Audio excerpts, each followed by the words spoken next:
What if one small moment could make you realize that years of your life have quietly slipped away? Today's story is about a man who wasn't unhappy, but he also wasn't truly alive. He was stuck in routines, responsibilities, and excuses until a single unexpected encounter forced him to face the truth about how he'd been living.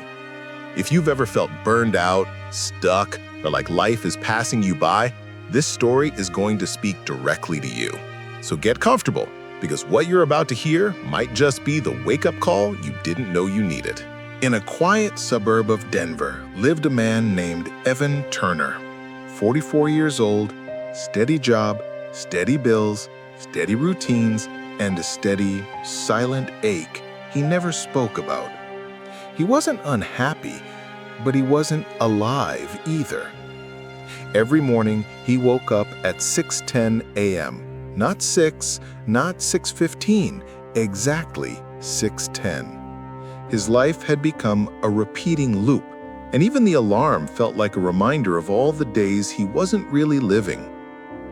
His co-workers called him reliable, his boss said he was consistent, and his family thought he was busy.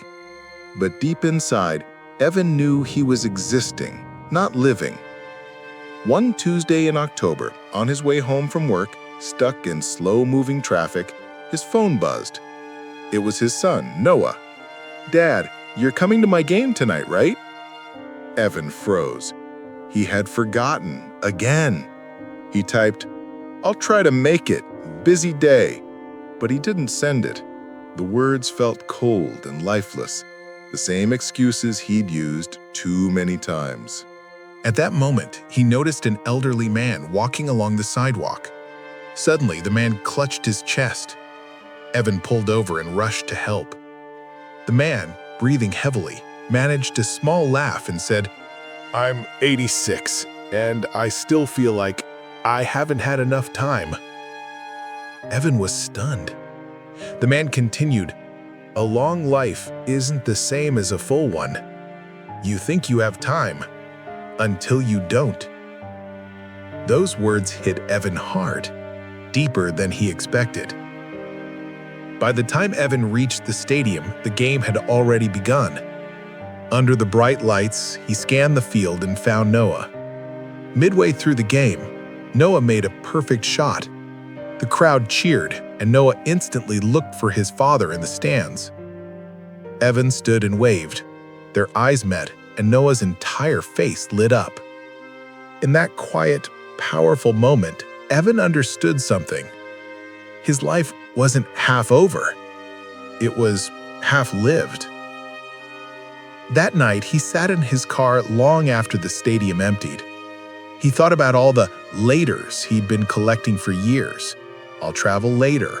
I'll get healthy later. I'll reconnect later. I'll chase my dreams later." Life was slipping away while he kept waiting for the perfect time. And for the first time, he whispered to himself, "No more later." He didn't quit his job the next day. He didn't become rich overnight, but he started. And starting changed everything. He began showing up for his son, for his family, for himself. He attended every game, every moment that mattered. He returned to the passions he once loved, hiking and photography. He dusted off his old camera and began taking early morning hikes in the Rockies. He reached out to old friends, apologized, rebuilt relationships he thought were lost.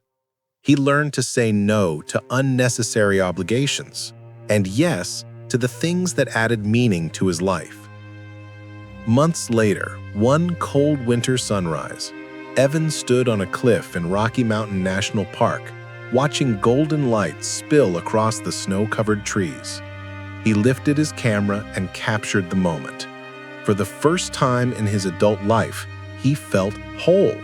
Not because everything was perfect, but because he was truly living again.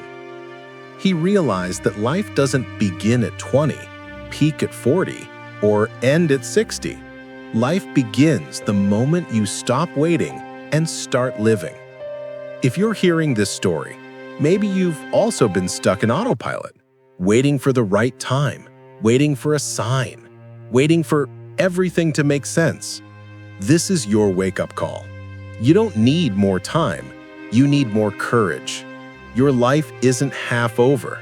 It's waiting for you to show up. Start today. Even if it's small, even if it's messy, just start.